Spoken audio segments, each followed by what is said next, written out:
हरे Krishna. Shrimad Bhagavatam canto 12 chapter 13 Shrimad Bhagavat की महिमा। सूत गोस्वामी ने कहा, ब्रह्मा, रुद्र, वरुण, इंद्र, रुद्र तथा मरुदगण दिव्य स्तुतियों का उच्चारण करके तथा वेदों को उनके अंगों, पदक्रमों तथा उपनिषदों समेत बाँचकर जिनकी स्तुति करते हैं, सामदेव के गायक जिनका सदैव गायन करते हैं, सिद्ध योगी अपने को समाधि में स्थिर करके और अपने को उनके भीतर लीन करके जिनका दर्शन अपने मन में करते हैं तथा जिनका पार किसी देवता या असुर द्वारा कभी भी नहीं पाया जा सकता, ऐसे पूर्ण पुरुषोत्तम भगवान को मैं सादर नमस्कार करता हूँ।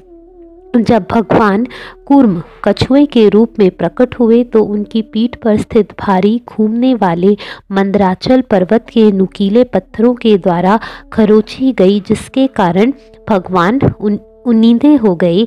इस सुप्तावस्था में भगवान की श्वास से उत्पन्न वायुओं द्वारा आप सबों की रक्षा हो, उसी काल से आज तक समुद्री ज्वार भाटा पवित्र रूप में आ जाकर भगवान के श्वास निश्वास का अनुकरण करता आ रहा है। अब मुझसे सभी पुराणों की श्लोक संख्या सुनिए। जब तब इस भागवत पुराण के मूल विषय तथा उद्देश्य, इसे भेंट में देने की सही विधि, ऐसी भेंट देने का महात्म्य और अंत में इस ग्रंथ के सुनने तथा कीर्तन करने का महात्म्य सुनिए। ब्रह्म पुराण में 10,000, पद्म पुराण में 55,000, श्री विष्णु पुराण में 23,000, शिव पुराण में 24,000 तथा श्रीमद् भागवत में 18,000 श्लोक हैं। नारद पुराण में 25,000 हैं, मार्कंडेय पुराण में 9,000, अग्नि पुराण में 15,400, भविष्य पुराण में 14,500, ब्रह्मवैवर्त पुराण में 18,000 तथा लिंग पुराण में 11,000 श्लोक हैं। वराह पुराण में 24,000, स्कंद पुराण में 81,100, वामन पुराण में 10,000, कूर्म पुराण में 17,000, मत्स्य पुराण में 14,000, गरुण पुराण में 19,000 तथा ब्रह्मांड पुराण में 12,000 श्लोक हैं। इस तरह समस्त पुराणों में कुल श्लोक संख्या 4 लाख है। पुनः इनमें से 18,000 श्लोक अकेले श्रीमद् भागवत के हैं। भगवान ने सर्वप्रथम ब्रह्मा को संपूर्ण श्रीमद् भागवत प्रकाशित की। उस समय ब्रह्मा संसार से भयभीत होकर भगवान की नाभि से निकले कमल पर आसीन थे। श्रीमद् भागवत आदि से अंत तक ऐसी कथाओं से भरा पड़ा है जो भौतिक जीवन से वैराग्य की ओर ले जाने वाली है। साथ ही इसमें भगवान हरि की दिव्य लीलाओं का अमृतमय विवरण भी है, जो संत भक्तों तथा देवताओं को भाव विभोर कर देने वाला है। यह भागवत समस्त वेदांत दर्शन का सार है, क्योंकि इसकी विश्व स्तुति परम सत्य है, जो आत्मा से अभिन्न होते हुए भी अद्वितीय सर्वोपरि सत्य है। इस ग्रंथ का लक्ष्य परम सत्य की एकांतिक भक्ति है।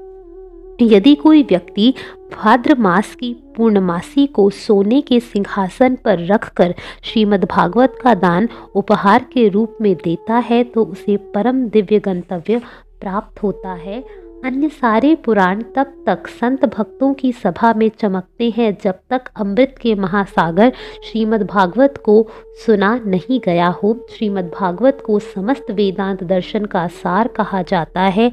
जिसे इसके अमृतमय रस से तुष्टि हुई है, वह कभी अन्य किसी ग्रंथ के प्रति आकृष्ट नहीं होगा।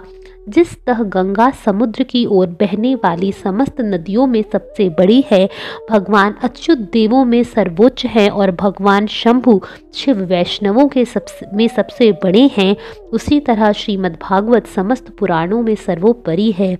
हे ब्राह्मणों, जिस तरह पवित्र स्थानों में काशी नगरी अद्वितीय है, उसी तरह समस्त पुराणों में श्रीमद् भागवत सर्वश्रेष्ठ है। श्रीमद् भागवत निर्मल पुराण है। यह वैष्णवों को अत्यंत प्रिय है, क्योंकि यह परमहंसों के शुद्ध तथा सर्वोच्च ज्ञान का वर्णन करने वाला है।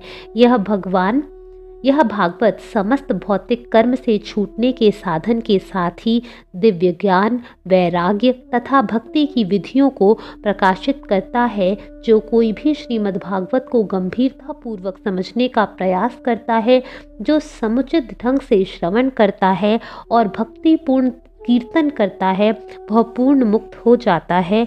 मैं उन शुद्ध तथा निष्कलुष परम पूर्ण सत्य का ध्यान करता हूँ, जो दुख तथा मृत्यु से मुक्त हैं और जिन्होंने प्रारंभ में इस ज्ञान के अतुलनीय दीपक को ब्रह्मा से प्रकट किया। तत्पश्चात ब्रह्मा ने इसे नारद मुनि से कहा, जिन्होंने इसे कृष्ण द्वैपायन व्यास से कह सुनाया।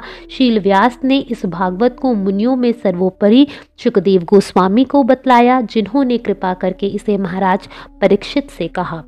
हम सर्वव्यापक साक्षी भगवान वासुदेव को नमस्कार करते हैं, जिन्होंने कृपा करके ब्रह्मा को यह विज्ञान तब बतलाया जब वे उत्सुकता पूर्वक मोक्ष चाह रहे थे।